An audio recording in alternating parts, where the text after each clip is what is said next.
पण या देशाचे पंतप्रधान मिस्टर फेकू आपण म्हणताय, मिस्टर फेकू हे सुद्धा नाशिकमध्ये होते,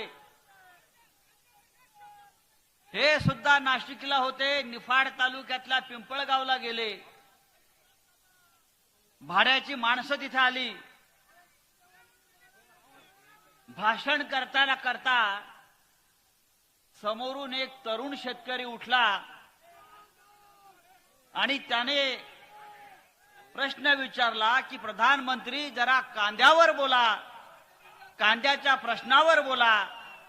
शेतकऱ्यांचे जे हाल चालू आहेत कांदा निर्यात बंदीनंतर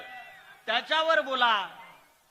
तेव्हा या देशाच्या पंतप्रधानानं त्याच्याकडे रागानं पाहिलं, डोळे वटारून पाहिलं